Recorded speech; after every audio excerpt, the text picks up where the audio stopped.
رشتے خون سے نہیں، محبت اور قربانی سے زندہ رہتے ہیں۔ میر بہن نے غریب بہن کا مذاق اڑایا، دیکھیں اس کا انجام۔ بسم اللہ الرحمن الرحیم۔ السلام علیکم ناظرین، امید ہے آپ سب خیریت سے ہوں گے۔ آج ہم آپ کے لیے ایک اور ایسی درد بھری اور سبق میز کہانی لے کر آئے ہیں جو ہمیں یہ سکھاتی ہے کہ دولت انسان کی اصل پہچان نہیں ہوتی، بلکہ اس کا کردار، محبت اور اخلاق ہی اس کی حقیقی دولت ہوتی ہے۔ یہ کہانی ہے دو بہنوں کی۔ ایک کے پاس بے شمار دولت تھی مگر دل میں غرور تھا، دوسری کے پاس دولت نہیں تھی مگر دل میں محبت، صبر، عزت بھرا ہوا تھا۔ ایک چھوٹے سے گاؤں میں دو بہنیں رہتی تھیں۔ بڑی بہن کا نام نادیہ تھا اور چھوٹی بہن کا نام عائشہ۔ بچپن میں دونوں ایک دوسرے کے بغیر ایک لمحہ بھی نہیں رہتی تھی۔ ایک ہی پلیٹ میں کھانا کھاتی، ایک ہی بستر پر سوتی، ایک دوسرے کے آنسو دیکھ کر خود بھی رو پڑتی۔ ان کے والدہ اکثر کہا کرتی تھی کہ بیٹیوں، زندگی میں چاہے کچھ بھی ہو جائے، کبھی ایک دوسرے کے ساتھ مت چھوڑنا۔ بہن صرف رشتے کا نام نہیں، اللہ کی رحمت ہوتی ہے۔ دونوں ہنس کر وعدہ کرتی کہ وہ ہمیشہ ساتھ رہیں گی، مگر وقت کبھی ایک جیسا نہیں رہتا۔ چند سال بعد دونوں کی شادیاں ہو گئی۔ نادیہ کی شادی ایک بہت بڑے کاروباری شخص سے ہوئی۔ شہر میں اس کا عالی شان بنگلہ تھا، قیمتی گاڑیاں، نوکر چاکر، ہر آسائش موجود تھی۔ دوسری طرف عائشہ کی شادی ایک محنت کش آدمی سلیم سے ہوئی جو روزانہ مزدوری کرتا تھا۔ آمدنی کم تھی مگر حلال تھی۔ عائشہ کا گھر چھوٹا سا تھا، بارش ہوتی تو چھت تپکنے لگتی، گرمی میں پنکھا بھی مشکل سے چلتا، لیکن اس کے گھر میں محبت کی کمی نہیں تھی۔ ہر رات عائشہ اور سلیم اللہ کا شکر ادا کرتے اور کہتے، یا اللہ، رزق کم ہے مگر حلال ہے، ہمیں ہمیشہ اپنے در کا محتاج رکھنا، کسی انسان کے آگے ہاتھ پھیلانے والا نہ بنانا۔ وقت گزرتا گیا۔ ایک دن عائشہ کا بیٹا شدید بیمار ہو گیا۔ ڈاکٹر نے کچھ ٹیسٹ اور دوائیں لکھ دی جن کے لیے کافی رقم درکار تھی۔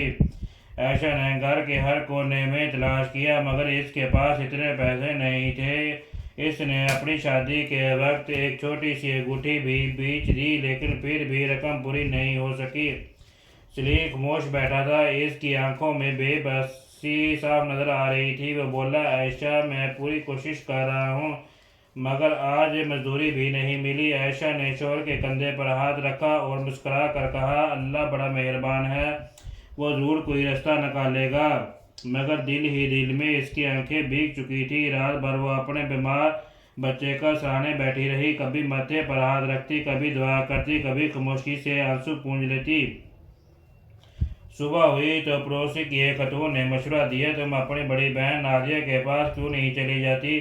وہ تو بہت امیر ہے، چند ہزار روپے اس کے لیے کوئی بڑی بات نہیں۔ عائشہ نے فوراً انکار کر دیا، میں کبھی کسی سے مانگنا نہیں چاہتی، لیکن جب اس نے اپنے بچے کو تکلیف سے تڑپتے دیکھا تو اس کا دل ٹوٹ گیا۔ اس نے وضو کیا اور 2 رکعت نفل ادا کیے اور ہاتھ اٹھا کر دعا کی، یا اللہ، اگر میری بہن کے دل میں میرے لیے ذرا سی بھی محبت باقی ہے تو آج اسے میرے لیے آسانی کا ذریعہ بنا دے۔ یہ دعا کرتے اس کی ایک آواز رند گئی۔ کچھ دیر بعد اس نے اپنی پرانی سی چادر اوڑھی اور اپنے بیٹے کو پڑوسن کے پاس چھوڑا اور شہر کی طرف روانہ ہو گئی۔ راستے بھر اس کے ذہن میں بچپن کی یادیں گردش کرتی رہیں۔ وہ دن یاد آئے جب نادیہ اسے اپنی گڑیا دے دیتی تھی، جب دونوں بارشیں میں بھیگتی تھی، جب ایک دوسرے کے بغیر کھانا بھی نہیں کھاتی تھی۔ عائشہ کی آنکھوں سے بے اختیار آنسو بہنے لگے۔ اس نے دل میں سوچا، میری بہن ضرور میری مدد کرے گی، آخر ہم ایک ہی ماں کی بیٹیاں ہیں۔ کئی گھنٹوں کے سفر کے بعد وہ نادیہ کے محل نما گھر کے سامنے پہنچی۔ اتنا بڑا گھر اس نے پہلے کبھی نہیں دیکھا تھا۔ اونچا گیٹ، خوبصورت باغ، مہنگی گاڑیاں اور ہر طرف شان و شوکت۔ اس نے کانپتے ہوئے ہاتھ سے گیٹ کی گھنٹی بجائی۔ چند لمحوں کے بعد ایک نوکر باہر آیا، کسی سے ملنا ہے؟ عائشہ نے دھیمی آواز میں کہا، میں نادیہ کی چھوٹی بہن ہوں۔ نوکر نے اوپر سے نیچے تک اسے دیکھا، اس کے سادہ کپڑے، پرانے جوتے اور تھکا ہوا چہرہ دیکھا۔ شاید اسے یقین نہیں ہے کہ پھر بھی وہ اندر چلا گیا۔ چند منٹ بعد نادیہ خود باہر آئی۔ اس نے مہنگے لباس پہن رکھا تھا، ہاتھوں میں سونے کے کنگن تھے اور چہرے پر غرور نمایاں تھا۔ چند لمحے بعد وہ عائشہ کو دیکھتی رہی، پھر ہلکی سی مسکراہٹ کے ساتھ بولی، او تم ہو؟ عائشہ کی آنکھوں میں خوشی کی چمک آ گئی۔ اس نے آگے بڑھ کر بہن کو گلے لگانا چاہا لیکن نادیہ ایک قدم پیچھے ہٹ گئی۔ عائشہ کا دل جیسے ایک لمحے میں ٹوٹ گیا۔ اس نے خود کو سنبھالتے ہوئے کہا، باجی، میں آپ سے ایک ضروری بات کرنے آئی ہوں۔ نادیہ نے ارد گرد کھڑے نوکروں اور مہمانوں کی طرف دیکھا، پھر سرد لہجے میں بولی، بات اندر آ کر کرنا لیکن جلدی، میرے پاس زیادہ وقت نہیں۔ عائشہ نے خاموشی سے سر جھکا لیا اور دل ہی دل میں محسوس کیا کہ شاید اس کی بہن پہلے جیسی نہیں رہی۔ عائشہ نادیہ کے گھر سے نکل تو گئی مگر اس کے قدم جیسے پتھر کے ہو گئے تھے۔ اس نے ایک بار مڑ کر نے اپنی بہن کے محل کو دیکھا، پھر آسمان کی طرف نظریں اٹھا کر آہستہ سے کہا، یا اللہ، آج میری اپنی بہن کا دروازہ چھوڑ دیا ہے، اب تیرے سوا میرا کوئی سہارا نہیں۔ یہ کہتے ہی اس کی آنکھوں سے آنسو برسنے لگے۔ رستہ لمبا تھا، دھوپ بہت تیز تھی مگر اسے اپنے بیمار بیٹے کی فکر ہر تکلیف سے زیادہ محسوس ہو رہی تھی۔ کار پہنچی تو دیکھا کہ اس کا ننھا بیٹا تیز بخار میں بے ہوش پڑا تھا۔ وہ دوڑ کر اس کے پاس بیٹھی، اس کے ماتھے پر ہاتھ رکھا اور اسے سینے سے لگا کر رونے لگی۔ میرے بچے، میرے بے بسی کو معاف کر دینا۔ تمہاری ماں نے پوری کوشش کی مگر وہ تمہارے لیے کچھ نہیں کر سکی۔ یہ منظر دیکھ کر سلیم کی آنکھیں بھی نم ہو گئی۔ اسی وقت دروازے پر دستک ہوئی۔ سلیم نے دروازہ کھولا تو سامنے ایک عمر رسیدہ شخص کھڑا تھا۔ اس نے کہا، بیٹا، میں نے سنا ہے تمہارا بچہ بیمار ہے، یہ رقم رکھ لو اور فوراً اسے اسپتال لے جاؤ۔ سلیم حیران رہ گیا۔ بابا جی، آپ کون ہیں؟ بوڑھے شخص نے مسکرا کر کہا، میں صرف اللہ کی طرف سے بھیجا گیا ایک وسیلہ ہوں، اصل مدد کرنے والا تو صرف اللہ کی ہے۔ یہ کہہ کر وہ خاموشی سے وہاں سے چلا گیا۔ عائشہ نے ہاتھ اٹھا کر روتے ہوئے کہا، یا رب، جب سارے دروازے بند ہو جائیں تو تیرا دروازہ کبھی بند نہیں ہوتا۔ اسی رقم سے بچے کا علاج شروع ہوا۔ چند دنوں بعد اللہ کے فضل سے اس کی طبیعت بہتر ہونے لگی۔ پورا گھر سجدے میں شکر میں گر گیا۔ ادھر نادیہ اپنی دولت مخفلوں اور غرور میں مگن تھی، لیکن اسے خبر نہ تھی کہ قسمت کا بھیا خاموشی سے گھوم رہا ہے۔ جو شخص آج دوسروں کے حقیر سمجھ رہا تھا، کل خود زندگی کے ایک ایسے امتحان سے گزرنے والا تھا جہاں نہ دولت کام آئے گی نہ غرور۔ رات کے آخری پہر کا وقت تھا۔ عائشہ جائے نماز پر بیٹھی آنسو کے ساتھ دعائیں مانگ رہی تھی، یا اللہ، جس طرح تو نے میری ٹوٹی امیدوں کو سہارا دیا، اسی طرح ہر مجبور اور بے سہارا انسانوں کی مدد فرما۔ اتنے میں موبائل کی گھنٹی بجی۔ اسکرین پر نام چمکا، نادیہ اپا۔ عائشہ کے ہاتھ لرز گئے۔ ایک لمحے کے لیے اسے وہ دن یاد آ گیا جب وہ اپنے بیمار بچے کے لیے مدد مانگنے گئی تھی مگر اسے دروازے سے خالی ہاتھ لوٹا دیا گیا۔ اس کی آنکھوں میں آنسو بھر آئے مگر اس نے فون اٹھا لیا۔ دوسری طرف صرف سکسیاں سنائی دے رہی تھی، عائشہ، مجھے معاف کر دو، میں ٹوٹ گئی ہوں۔ یہ الفاظ سن کر عائشہ خاموش ہو گئی۔ نادیہ روتے ہوئے بولی، آج مجھے احساس ہوا کہ دولت انسان کو بڑا نہیں بناتی بلکہ دل کی نرمی انسان کی اصل دولت ہوتی ہے۔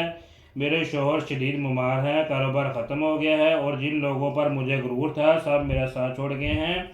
عائشہ کی آنکھوں سے بھی آنسو بہنے لگے۔ اس نے آہستہ سے کہا، آپا، بہنوں کے درمیان نفرت نہیں ہونی چاہیے، آپ وہیں رہیں، ہم ابھی آ رہے ہیں۔ سلیم یہ سنا تو فوراً اپنی جمع پونجی نکالی۔ یہ وہی رقم تھی جو اس نے کئی مہینوں کی محنت سے اپنے بیٹے کے مستقبل کے لیے جمع کی تھی۔ اس نے وہ رقم عائشہ کے ہاتھ میں دیتے ہوئے کہا، جاؤ، آج تمہاری بہن کو تمہاری ضرورت ہے، اللہ ہمارے لیے پھر کوئی اور راستہ بنا دے گا۔ عائشہ کی آنکھیں رائے سے بھر گئی، لیکن یہ تو ہمارے بچے کی جمع پونجی ہے۔ سلیم مسکرایا، رزق دینے والا اللہ ہے، رقم نہیں۔ اگر آج ہم نے کسی کا سہارا بننے کا موقع کھو دیا تو شاید زندگی بھر پچھتائیں گے۔ یہ سن کر عائشہ بے اختیار رو پڑی۔ دونوں فوراً نادیہ کے گھر پہنچے۔ کل جو محل روشنیوں سے جگمگاتا تھا وہیں آج عجیب سی خاموشی تھی۔ نادیہ نے دروازہ کھولا۔ جیسے ہی اس کی نظر عائشہ پر پڑی وہ دوڑ کر اسے گلے لگ گئی۔ دونوں بہنیں ایک دوسرے سے لپٹ کر اتنا روئیں کہ برسوں کی دوریاں آنسو میں بہہ گئیں۔ نادیہ بار بار کہہ رہی تھی، مجھے معاف کر دو عائشہ، میں دولت کے غرور میں اندھی ہو گئی تھی۔ عائشہ نے اس کے آنسو پونجے کہا، اپا، اگر اللہ معاف کر سکتا ہے تو ہم انسان کیوں نہیں؟ یہ الفاظ سن کر وہیں موجود ہر شخص کی آنکھوں میں نم ہو گئی مگر کسی کو یہ خبر نہ تھی اصل امتحان ابھی باقی ہے۔ ڈاکٹر نے ایسی خبر سنائی جو سب کی زندگی بدل دینے والی تھی۔ اسپتال کو ریڈرو میں عجیب سی خاموشی تھی۔ ہر گزرتا لمحہ صدیوں جیسا محسوس ہو رہا تھا۔ عائشہ، نادیہ اور سلیم بے بسی سے ڈاکٹر کے کمرے کے باہر کھڑے تھے، سب کی نظریں بند دروازے پر جمی تھی۔ کچھ ہی دیر بعد ڈاکٹر باہر آیا۔ اس کے چہرے کی سنجیدگی دیکھ کر سب کے دل لرز گئے۔ ڈاکٹر نے آہستہ آواز میں کہا، مریض کی حالت بہت نازک ہے، علاج ممکن ہے مگر فوراً ایک بڑا آپریشن کرنا ہوگا، اگر دیر ہوئی تو جان بچانا مشکل ہو جائے گی۔ یہ سنتے ہی نادیہ کے قدم لڑکھڑا گئے۔ وہ دعا کا سہارا لے کر بیٹھ گئی اور بے اختیار رونے لگی، یا اللہ، میں نے زندگی بھر دولت پر غرور کیا، آج میرے پاس اپنے شوہر کی جان بچانے کے لیے کچھ بھی نہیں ہے۔ اس کی سکیاں پورے کوریڈور میں گونجنے لگی۔ عائشہ نے اگر بڑھ کر اپنی بہن کا ہاتھ بوتی سے تھام لیا۔ آپا، اللہ سے امید رکھنے والے کبھی اکیلے نہیں ہوتے۔ اتنے میں سلیم نے وہ لفافہ ڈاکٹر کی طرف بڑھا دیا۔ جس میں ان کی ساری جمع پونجی تھی۔ ڈاکٹر نے حیرت سے پوچھا، یہ رقم آپ کی ہے؟ سلیم نے مسکرا کر جواب دیا، نہیں، یہ اللہ کی امانت ہے، اور یہ آج اس نے ہمیں کسی کی جان بچانے کا ذریعہ بنایا ہے۔ یہ الفاظ سن کر نادیہ پھوٹ پھوٹ کر رونے لگی۔ وہ سلیم کے قدموں میں بیٹھ گئی۔ بھائی، میں نے ہمیشہ تمہیں حقیر سمجھا، تمہاری غربت کا مذاق اڑایا، مگر آج تمہیں مجھ سے کہیں زیادہ امیر نکلے۔ سلیم نے فوراً اسے اٹھایا اور کہا، ہم انسانوں سے نہیں، اپنے رب سے بڑا بننے کی کوشش کرنی چاہیے۔ اسی لمحے اسپتال کے لاؤڈ اسپیکر پر اعلان ہوا، جس مریض کے لیے خون کی ضرورت تھی وہ انتظام ہو گیا ہے۔ یہ سن کر صاحب نے شکرانے میں ہاتھ اٹھا دیے۔ نادیہ نے روتے ہوئے کہا، یا اللہ، تو واقعی اپنے بندوں کو کبھی تنہا نہیں چھوڑتا۔ کئی گھنٹوں بعد آپریشن تھیٹر کی لال بتی بجھ گئی۔ ڈاکٹر باہر آیا۔ چند لمحوں کے لیے سب کی سانسیں رک گئیں، پھر ڈاکٹر کے چہرے پر ہلکی ہلکی سی مسکراہٹ آئی۔ الحمدللہ، آپریشن کامیاب رہا، مریض اب خطرے سے باہر ہے۔ یہ سنتے ہی نادیہ سجدے میں شکر میں گر پڑی۔ عائشہ کی آنکھوں سے خوشی کے آنسو بہنے لگے۔ سلیم نے آسمان کی طرف دیکھ کر آہستہ سے کہا، اللہ تیرا شکر ہے، تو نے ہماری چھوٹی سی قربانی کو قبول فرما لیا۔ چند ماہ بعد نادیہ کے شوہر مکمل صحت یاب ہو چکے تھے۔ انہوں نے دوبارہ محنت شروع کی، مگر اس بار غرور کے بغیر انہوں نے اپنی آمدنی ایک حصہ غریبوں، یتیموں اور ضرورت مندوں کے لیے وقف کر دیا۔ نادیہ اکثر کہتی تھی، میں نے زندگی میں دو چیزیں دیر سے سیکھی، پہلی یہ کہ دولت ہمیشہ ساتھ نہیں رہتی، اور دوسری یہ کہ رشتے اگر ٹوٹ جائے تو دنیا کا کوئی دولت انہیں واپس نہیں لا سکتی۔ عائشہ مسکرا کر اپنی بہن کو گلے لگا لیتی۔ آج دونوں بہنیں پہلے سے کہیں زیادہ قریب تھیں، مگر تقدیر نے ان کے لیے ایک اور حیران کن خوشی چھپا رکھی تھی، ایک ایسی خوشخبری جس نے پورے خاندان کی زندگی ہمیشہ کے لیے بدل دی۔ 6 ماہ گزر چکے تھے، زندگی ایک بار پھر معمول پر آ رہی تھی۔ نادیہ کے شوہر صحت یاب ہو چکے تھے اور آہستہ آہستہ کاروبار بھی سنبھال رہے تھے، مگر اس دوران ایک اور آزمائش خاموشی سے عائشہ کے گھر میں داخل ہو چکی تھی۔ ایک رات عائشہ کا بیٹا احمد اچانک تیز بخار میں مبتلا ہو گیا۔ پہلے تو صاحب نے عام بخار سمجھا، مگر جب کئی دن گزر گئے اور حالات بہتر نہ ہوئے تو سلیم اور عائشہ اسے ہسپتال لے گئے۔ ڈاکٹر کی بات سن کر دونوں کے قدموں تلے زمین نکل گئی۔ بچے کو فوری علاج کی ضرورت ہے، ورنہ مسئلہ بڑھ سکتا ہے۔ عائشہ کے چہرے کا رنگ اڑ گیا۔ اسے وہ دن یاد آ گیا جب اس نے اپنے بچے کے علاج کے لیے ہاتھ دروازہ کھٹکھایا تھا۔ وہ رات بھر جائے نماز پر بیٹھی روتی رہی، یا اللہ، میری اوقات کچھ بھی نہیں، میری طاقت کچھ بھی نہیں، میرا سارا صرف تو ہے۔ دوسری طرف نادیہ کو جیسے ہی خبر ملی، وہ فوراً اپنے شوہر کے ساتھ عائشہ کے گھر پہنچ گئی۔ عائشہ دروازہ کھولتے ہی بہن کے گلے لگ کر پھوٹ پھوٹ کر رونے لگی۔ نادیہ نے اسے آنسو کے صاف کرتے ہوئے کہا، آج مجھے اپنا قرض اتارنے دو۔ عائشہ حیران ہو کر اسے دیکھنے لگی۔ نادیہ ایک فائل اس کے ہاتھ میں دی، اس میں علاج کے تمام اخراجات کی رسیدیں، وہ رقم موجود تھی۔ احمد تمہارا بیٹا نہیں، میرا بھی بیٹا ہے۔ یہ سنتے ہی عائشہ روز اختار ہونے لگی۔ اسے محسوس ہوا جیسے اللہ نے اس کا صبر کا پھل دینا میں دنیا میں ہی عطا کر دیا ہے۔ اسی رات احمد کو بڑے اسپتال منتقل کیا گیا۔ اسپتال کے کمرے میں مشینوں کی آوازیں گونج رہی تھی۔ عائشہ مسلسل قرآن پاک کی تلاوت کر رہی تھی۔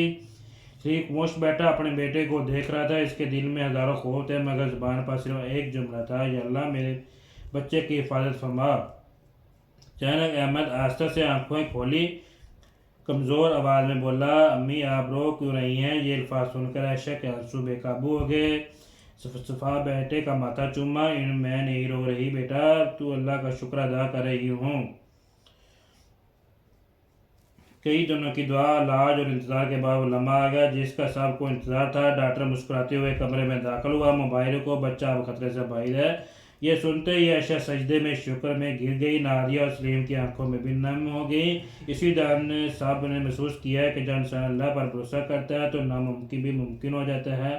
چند ماہ بعد پورا خاندان ایک ہی دسترخوان پر بیٹھا تھا۔ وہی بہنیں جو کبھی ایک دوسرے سے دور ہو گئی تھی، آج ایک دوسرے کی طاقت بن چکی تھی۔ نادیہ صاحب کے سامنے کھڑا ہو کر کہا، میں آج ایک بات مانتی ہوں، زندگی نے مجھے سکھایا کہ دولت ختم ہو سکتی ہے، حسن ختم ہو سکتا ہے، شہرت ختم ہو سکتی ہے، مگر محبت اور اخلاص کبھی ختم نہیں ہوتے۔ یہ کہتے ہوئے اس نے عائشہ کا ہاتھ تھام لیا۔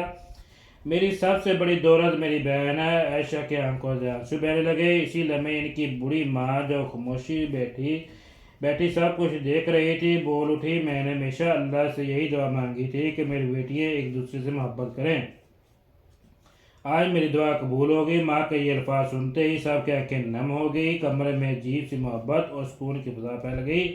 کچھ دیر بعد ماں نے دونوں بیٹیوں کو اپنے سینے سے لگا لیا۔ وہ روتی جا رہی تھی اور کہہ رہی تھی، بیٹیوں، دنیا کی ہر دولت مل سکتی ہے مگر ٹوٹے ہوئے رشتے دوبارہ نہیں ملتے۔ ہمیشہ ایک دوسرے کا سہارا بن کر رہنا۔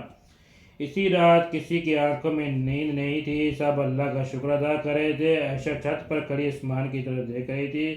اس کی آنکھوں میں آنسو تھے مگر اسے یہ غم کے نہیں بلکہ خوشی کے آنسو تھے۔ اس نے آہستہ سے کہا، یا اللہ، تو نے مجھے سکھا دیا کہ جب انسان سب کچھ کھو دیتا ہے تو تب بھی اگر تیرے دروازے سے جڑ رہے ہو تو کبھی خالی ہاتھ نہیں رہتا۔ ہوا آہستہ آہستہ چل رہی تھی، آسمان چمکتے ستارے گواہی دے رہے تھے کہ صبر کرنے والوں کو اللہ کبھی تنہا نہیں چھوڑتا۔ غرور انسان کو تنہا کر دیتا ہے جبکہ محبت معافی اور صبر ٹوٹے ہوئے دلوں کو بھی جوڑ دیتی ہے۔ جو دوسروں کے لیے آسانیاں پیدا کرتا ہے اللہ اس کے لیے آسانیاں پیدا فرما دیتا ہے۔ اگر ویڈیو اچھی لگے تو اسے زیادہ سے زیادہ شیئر کریں، لائک کریں، ہمارے چینل کو سبسکرائب کریں۔ نہ بھولیں، آپ کی ایک شیئر یہ پیغام مزید لوگوں تک پہنچا جا سکتا ہے۔ شکریہ۔